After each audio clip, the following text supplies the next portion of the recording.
Nkulabyo zewe nange okubye kooti tugisoose gikugisa by force. Ozowulira mande twagamba amakoti ga nalabye Onana.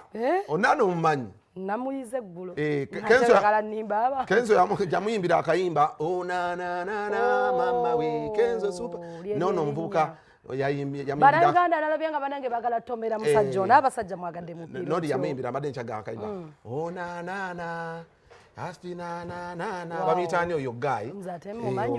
So Onana yazze banayuganda ne bamwagala ne bamulemesa babadde bamufunidde convoy emutwale motoka ye yamuleese abaye ne bagitayiza bagamba batufa tufe twagala kulaba Onana waffe naye njagala kwebaza security man waffe waliwo guy gwe bayita Okero Dickson Okero, big up on yourself. Omanyi Dickson Okero abeera nnyo ku bivvulu, is a bouncer muntu asobola osindika abantu 10 yakimanyiira ate is a corporate one. Wow, that's beautiful. So yabadde naye olaba gwamuyinze so tunafuuka corporate nafana atufaako.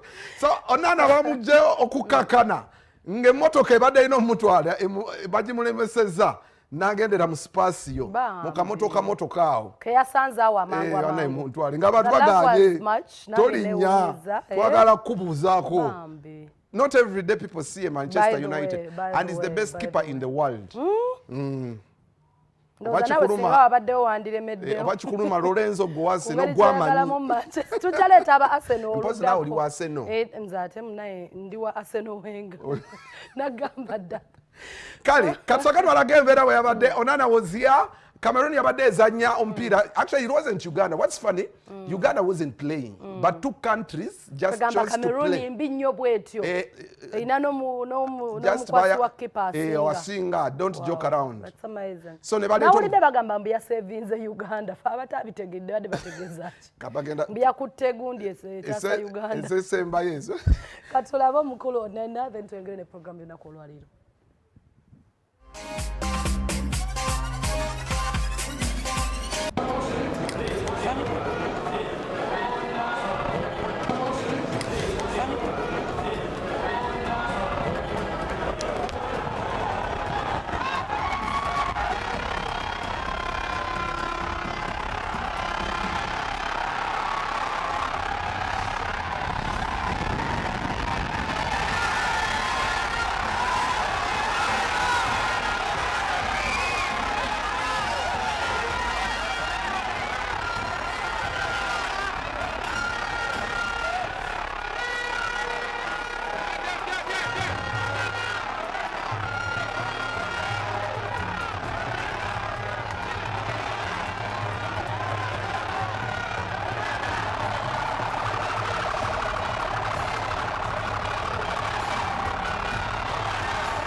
Onana eyatuvuzeeko twagala okwebaza Mbaadi owaffe owa Terefayina yavuga emmotoka eyo yabadde munda Mbaadi pozi ye driver asinga Mbaadi so byebyo byabadde Nambola anyways Ugandans mwe bali kubanga ate mwatanize up okubanga ate mwaniriza abagenyi n'okubalaga omukwano Onana actually nalabye Ferdinand Rio Ferdinand is our legendary defender Manchester United yatadde ka post yako banaye bannayuganda nga balalukidde ku Onana nange nkomawo